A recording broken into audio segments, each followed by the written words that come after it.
Assalamualaikum warahmatullahi wabarakatuh. Selamat pagi Bapak Ibu sekalian. Semoga kita selalu berada dalam lindungan Allah Subhanahu wa taala dan terbebas dari eh, virus corona yang saat ini masih mengintai kesehatan kita semua. Baik, kemarin tugas yang berkaitan dengan latihan untuk koreksi fiskal kita coba akan bahas. Jadi kita terlebih dahulu kalau kita mau menghitung pajak penghasilan, karena pajak penghasilan ini merupakan pajak subjektif. Subjektif itu mengarah pada eh, subjeknya. Jadi kita harus selalu melihat siapa subjeknya. Subjek yang menerima penghasilan, apakah orang pribadi atau badan. Ya. Dan di sini jelas bahwa PPh yang akan kita hitung ini adalah wajib pajak orang pribadi. Sehingga nanti kita ketika mendengar orang pribadi, berarti nanti pada saat kita menghitung pajak dan aturan-aturannya adalah yang sesuai dengan orang pribadi. Di sini Tuan Brahmana ya, merupakan pengusaha besar barang-barang hasil industri farmasi dengan data seperti berikut, kemudian transaksinya sebagai berikut, ya. Kemudian dari transaksi-transaksi tersebut di atas, ini ada beban gaji dan tunjangan, ini termasuk di dalamnya adalah untuk tunjangan transportasi sebesar 62.500 dan tunjangan PPh 21 untuk karyawan 37.500. Apakah ini perlu dikoreksi atau tidak? Kita harus melihat dari Undang-Undang PPh di pasal 6 dan juga pasal 9. Kemudian premi asuransi bisa enggak gitu ya, kita juga harus melihat listrik dan telepon. Nah, ini bisa apa tidak, akui atau tidak. Kemudian biaya perjalanan dinas, sewa gedung atau sewa bangunan, kemudian beban bunga, biaya perawatan dengan rincian perawatan bangunan dan inventaris kantor serta perawatan rumah pribadi demikian. Penyusutan komersil, kemudian rincian biaya pajak terdiri dari PPh 150 dan retribusi 25 juta. Kemudian rincian biaya lainnya, yaitu sumbangan kepada Yayasan Panti Jompo, sumbangan HUT RI, dan pakaian seragam Satpam. Ada penghasilan lain. Nah, penghasilan lain ini Tuan Brahmana adalah orang pribadi. Orang pribadi yang menerima penghasilan-penghasilan berikut dikenakan PPh sifat final, sehingga nanti semuanya nanti harus dikoreksi. Kemudian diminta menyusun rekonsiliasi fiskal. Ini ada beberapa informasi tambahan. Nah, informasi-informasi tambahan ini biasanya nanti untuk menghitung PPh. Nah, kita akan coba bahas ya di sini. Jadi di sini kita susun terlebih dahulu yaitu laba akuntansinya. Laba akuntansi sesuai dengan data yang tadi sudah tersedia di soal. Nah ya seperti ini nih.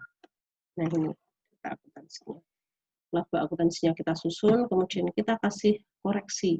Nah, apa saja yang harus dikoreksi? Tadi gaji dan tunjangan ada informasi, tetapi tidak perlu dikoreksi. Kenapa?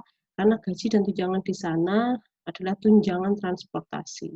Di pasal 6 dikatakan bahwa yang boleh diakui sebagai biaya termasuk adalah tunjangan-tunjangan lain. Ya. Di sini adalah tunjangan transportasi dan tunjangan PPh. Kecuali kalau di sini bukan masuk kepada tunjangan, tetapi misalkan bensin, misalkan langsung PPh, pembayaran PPh karyawan tanpa memberikan tunjangan, tapi langsung dibayar full kepada oleh perusahaan, itu tidak boleh diakui sebagai biaya. Kemudian yang berikutnya premi asuransi. Tadi kan ada premi asuransi, di dalamnya termasuk premi untuk asuransi kebakaran bangunan, berarti boleh. Asuransi kecelakaan untuk karyawan juga boleh. Ya, lihat di pasal 6. Kemudian berikutnya listrik dan telepon. Nah, kita lihat informasi tambahan di listrik dan telepon. Di sana ada listrik dan telepon kantor 75 dan telepon rumah pribadi 26. Nah, inilah yang harus dikoreksi. Kenapa di pasal 9 dikatakan ya, berkaitan dengan untuk keperluan pribadi itu tidak boleh, sehingga harus dikoreksi. Nah, kenapa koreksi positif? Karena mengurangi biaya. Kalau biaya berkurang, ya, maka laba fiskalnya akan naik ya karena biaya berkurang, labanya pasti akan naik gitu ya, sehingga awalnya biayanya 101 menjadi hanya 75 juta. Kemudian biaya perjalanan, kita lihat ada informasi enggak biaya perjalanan.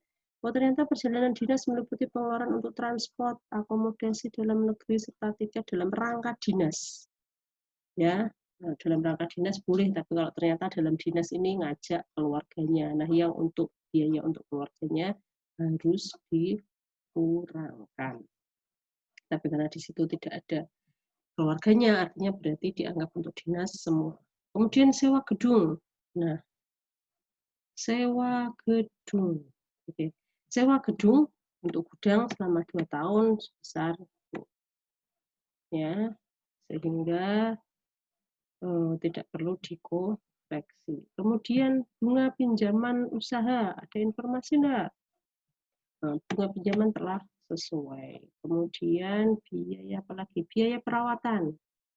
Biaya perawatan di sana ternyata ada perawatan rumah pribadi. Nah, ini sekali lagi harus dikoreksi ya, sehingga awalnya biayanya 50 juta menjadi 37.500. Ini adalah koreksi positif. Penyusutan. Ada informasinya enggak?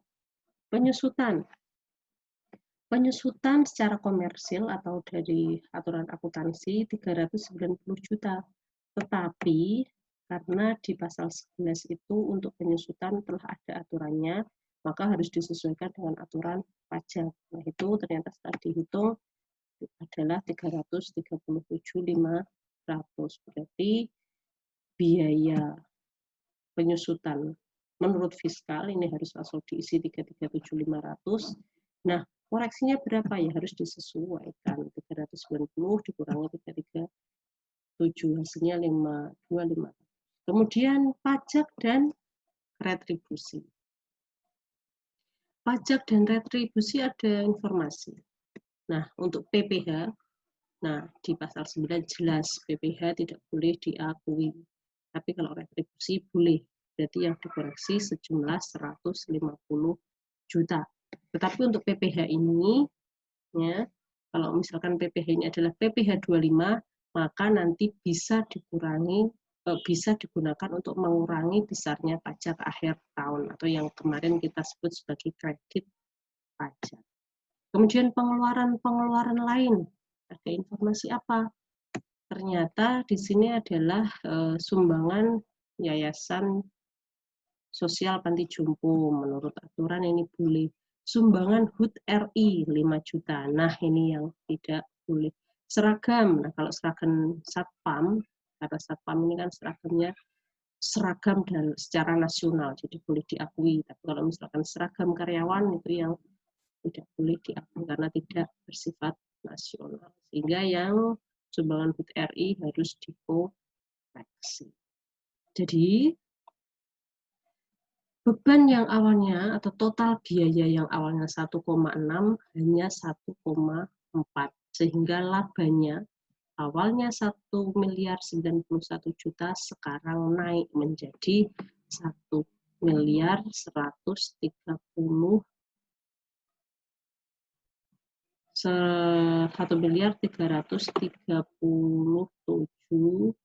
juta ya, ini naik.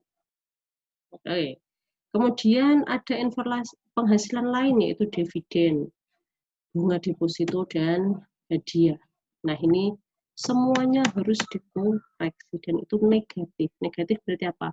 Akan mengurangi besarnya laba. Kenapa?